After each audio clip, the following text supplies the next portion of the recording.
এই কর্মসূচি পালন উপলক্ষে কেউ যদি কোথাও চাঁদাবাজির কোনো খবর পাওয়া যায় তার বিরুদ্ধে একেবারে জিরো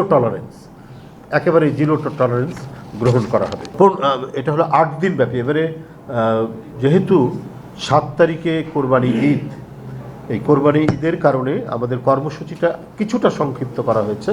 এটা 8 দিন ব্যাপী কর্মসূচি। 25 তারিখ থেকে 1 তারিখ না 2 তারিখ পর্যন্ত, 25 তারিখ থেকে 2 তারিখ পর্যন্ত 8 দিনের এই কর্মসূচি করা হয়েছে। আপনাদের একটু বলে রাখি, এর মধ্যে 2 দিন 27 এবং 28 তারিখ, এই 2 দিন তারুণ্যের সমাবেশের সমাবেশ হবে ঢাকায়। ঢাকায় হবে আরেকটি সমাবেশ।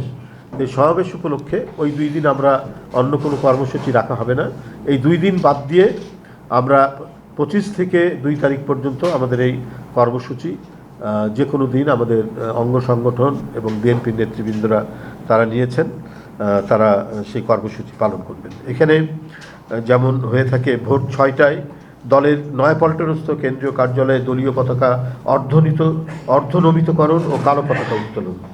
ওই দিন সকাল 10:30টায় দলের সংগ্রামী মহাসচিব মহোদয় এর নেতৃত্বে বিএনপির জাতীয় নেতৃবৃন্দ সহ সকল পর্যায়ের নেতা কর্মীরা শহীদ রাষ্ট্রপতি জিয়াউর রহমান বীর উত্তমের মাজারে পুষ্পার্ঘ্য অর্পণ ও মাজার জিয়ারত করবেন এবং জিয়ারত শেষে জাতীয়তাবাদী ওলামা দলের উদ্যোগে মাজার প্রাঙ্গণে দোয়া মাহফিলে শরিক হবে।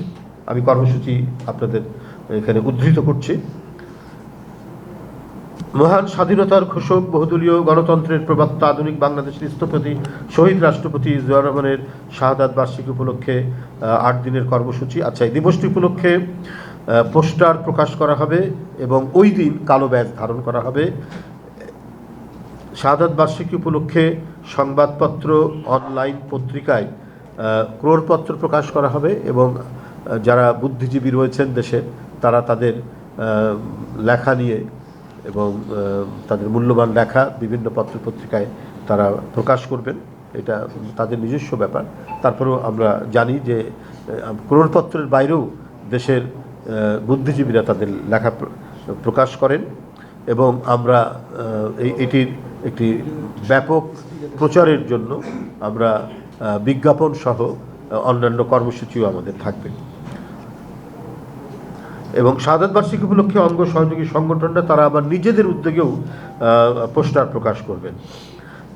আগের দিন অর্থাৎ 29 তারিখে ইঞ্জিনিয়ার্স ইনস্টিটিউট রমনায় দলের পক্ষ থেকে, অর্থাৎ বাংলাদেশ জাতীয়তাবাদী দল বিএনপির পক্ষ থেকে আলোচনা সভা অনুষ্ঠিত হবে এবং সেই আলোচনা সভায় আমাদের জাতীয় নেতৃবৃন্দ সহ দেশের বরেণ্য বুদ্ধিজীবীরা তারা বক্তব্য রাখবেন।